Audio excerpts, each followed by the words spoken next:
What's up, everybody? Welcome to the Guys of Texas podcast, Off the Rails. This is the first ever episode of not just talking Texas football and college football. We are in postseason for the Texas Rangers for the first time in a long time, and we are looking very good right now. First series is against Tampa Bay, swept them. Baltimore swept them in the ALDS. Game two was really the only close game that the Rangers have played, and they just outslugged them, like we kind of talked about in previous podcasts. And the Rangers are firing on all cylinders right now. And tonight at 7 o'clock is game one of the ALCS against the people that everybody loved to hate, the cheating Astros, coming up at 7 o'clock tonight. And so I kind of wanted to jump on and break down everything of what I see going on with this first matchup, and kind of give a little preview of what to see with the team.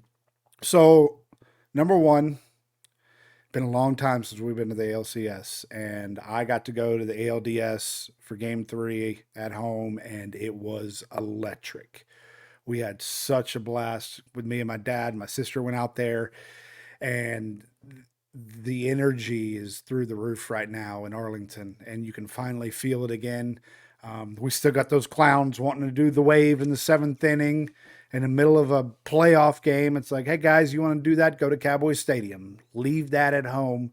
We don't need you at the stadium. If you're going to try and start the wave, nobody cares. But overall, everything went good. And of course, we got at the end, I was wondering when it was going to happen. We got the "We Want Houston" chant. And I don't really have a problem with it. The only problem I have is the fact that you're giving Houston at this point too much credit. Who cares at this point? The way we're playing, we can beat any baseball team and do it pretty handily the way we're doing it. Now, Houston is a different animal. There's a lot of bad blood between these two teams, no matter how much they want to downplay it. We all remember when we're throwing at each other in Houston a while back, benches clear. And I don't know if we're going to see a benches clear, but I can tell you one team starts getting shelled, and I'm pretty sure we're going to see somebody throw at the other. And we're going to have an all out bloodbath. Like everything's going to be left on the field for this game. So, want to just kind of break down. We got Montgomery versus Verlander, and we always knew Verlander was going to be the game one starter. And people were starting to talk about, oh, Scherzer's coming back, Scherzer's coming back. But with Scherzer coming back off the injured list, I thought it was going to be best for him to come back for game three, the first game at home, use that energy also for him to be able to pitch for his first game back. I think that would have been the most beneficial thing, and it looks like that's what Bochy's going to do. Montgomery is game one. Evo is going to be game two against Fromber. And this matchup here for game one is going to be interesting for me. Montgomery, when he came out his first game against Tampa, threw an absolute gem. I mean, shades of Colby Lewis the entire time I was watching it. It was awesome to see him throw.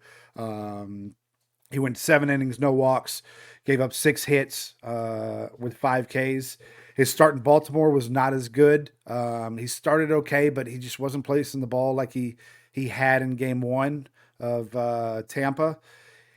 And it showed a little bit. He got a little bit in trouble, but the Rangers, again, we talked about them being able to outslug teams, and this is exactly what they did for that game. Monty gave up, I believe it was 5 runs for that game against Baltimore, which isn't solid.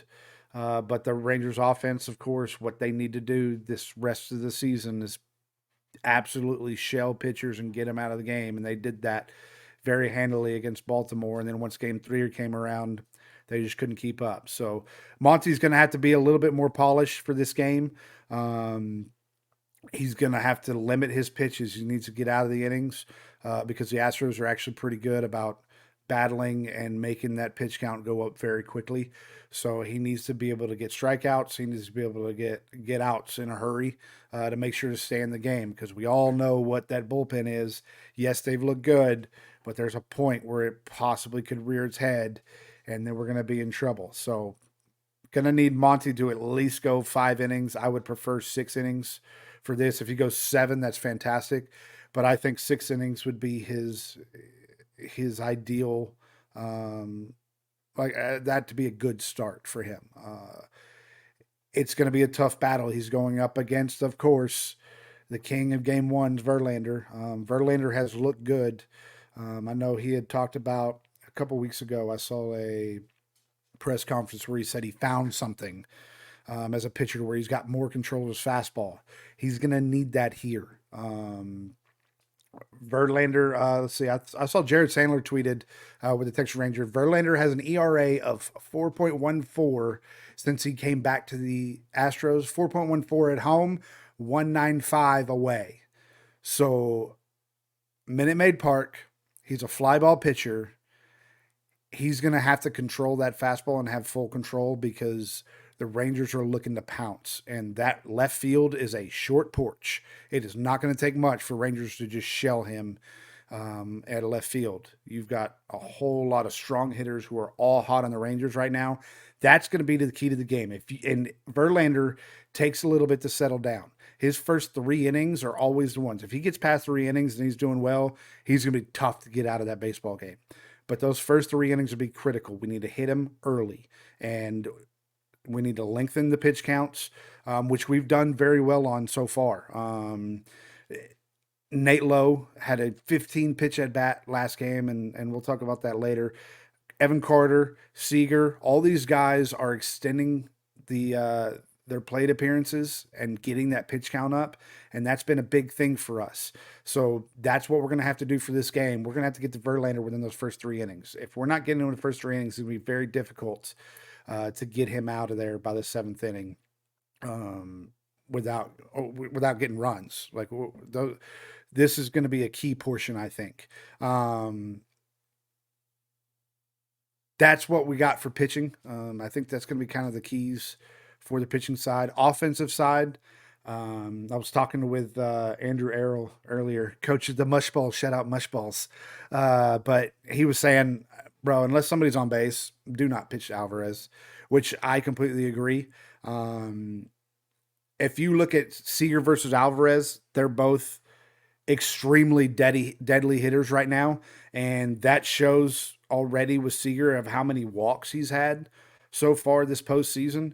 The difference is going to be who's hitting behind Alvarez and Seager. And if you look at those matchups, Alvarez doesn't have as good a lineup right now behind him to be able to produce like Seager does. You've got Garcia, you've got Mitch Garver, and you've got Evan Carter right now behind Seager. Those 3 guys are going to be huge and key factors into if Seager starts getting on, starts getting pitched around, he starts getting walked, these guys are going to have to drive him in, and that's going to be key. But right now, the Rangers are producing. Everyone's talking about Tucker, but Tucker has not had a good postseason so far. Tucker is batting 143 in the postseason so far with 6 strikeouts. Bregman as well, struggling. So even ahead of the game right now, it's going to be up to Altuve and see if Bregman can figure his stuff out because he has struggled at the plate so far. So the big thing is making sure you take care of everybody around Alvarez. Alvarez is a big threat. That guy can hit a ball a mile at any time. So that's going to be the key for the Rangers as far as the Astros offense. But with the Rangers right now, I've got a couple kind of surprises of kind of what we haven't seen yet. Number one is going to be Nate Lowe. Being at the game, that at-bat that he had before he hit the home run, with the 15-pitch at-bat, he just kept fouling off. That is something different that we haven't seen from Nate Lowe in a while. And then, of course, right after that, he hits that bomb the next at-bat, and you could just see the emotion that he gave up after he hit that home run. the amount of relief that came from that home run, I think is going to propel him into the old Nate Lowe from the beginning of the season. We shall see, but I know he's been working hard with the coaches to get his swing kind of back to where it was. And he's got an effortless swing. If you watch his swing, it is, I mean, the guy just looks like he gets off the couch with his beer gut and just swings effortlessly at the ball, and it just goes forever. And Minute Maid has always been a friendly ballpark for the long ball. So I think Nate Lowe is going to be a surprise for the Rangers in the lineup right now. I like where he's at towards the bottom of the lineup still, but I think he will be able to produce in that role where he's at. I don't think you move him up to 3 yet. The lineups I haven't seen yet for Game 1, but I would expect Garver to be 3 and Nate Lowe to be down around 6 or 7 again. Um, just to produce. And that's the other thing with the Rangers versus Astros lineups. The bottom of the lineup is really Chas McCormick had a good series, but the Rangers bottom has been producing a lot, and I think that's really what's going to be another difference. Is our lineup all the way through right now? Leody Taveras needs to pick up just a little bit, but as far as throughout the lineup, I think overall the Rangers have a slight edge there. I think pitching wise, if the Astros win the first 2 games starting pitching wise, they have the advantage. But if they lose one, if not 2 of those first 2 games, they're going to be in shambles. It's going to be very difficult for them to come back because as many starting pitchers as we just got back with Gray and Scherzer and the way Evo has been pitching, we've got a lot of different threats that we can bring.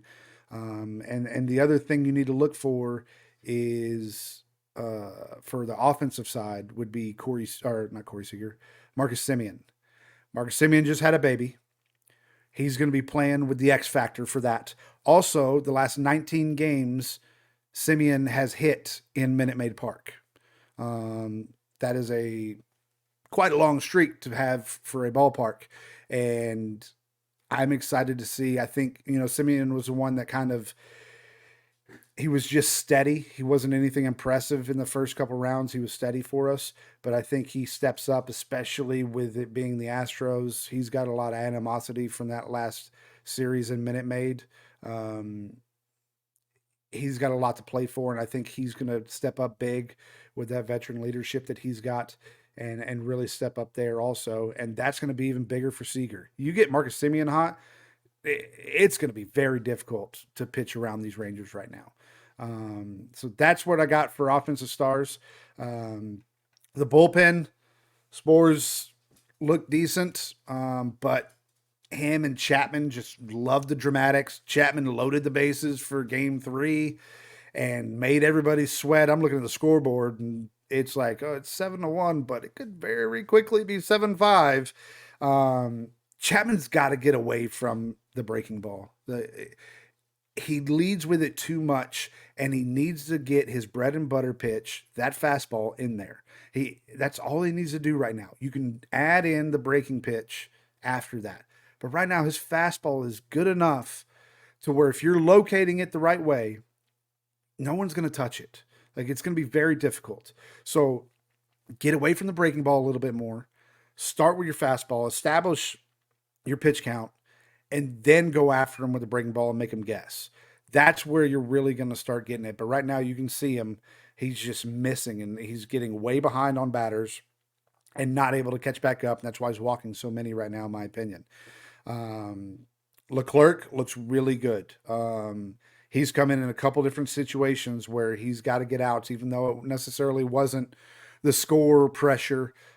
He was in opposing stadiums out there really grinding for those saves.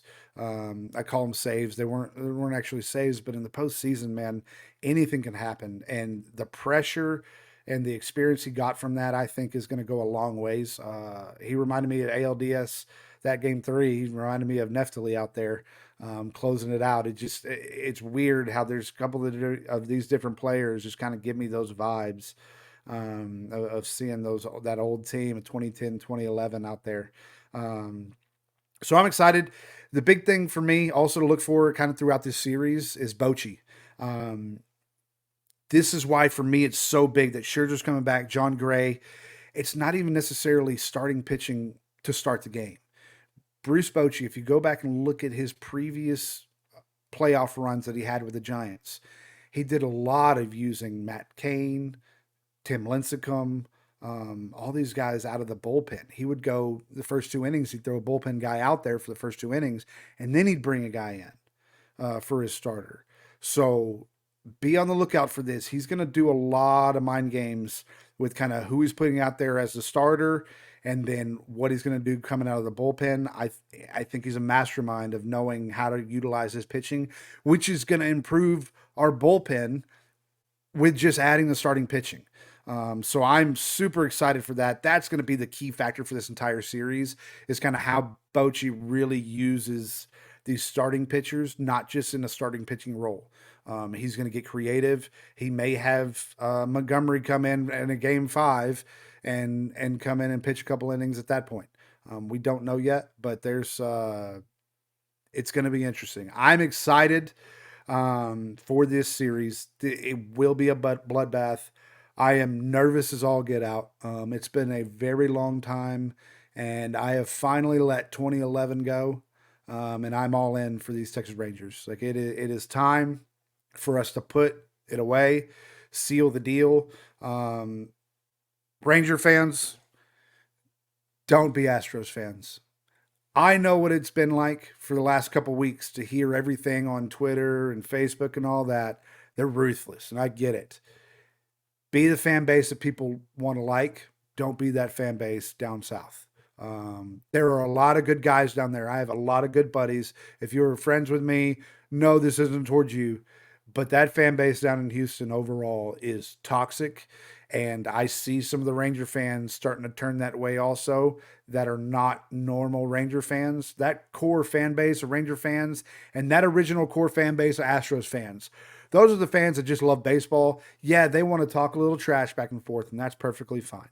But this new age of both teams, don't get me wrong, the Rangers aren't roses out of this either for their new fans. But let's settle it down. Let's enjoy some baseball.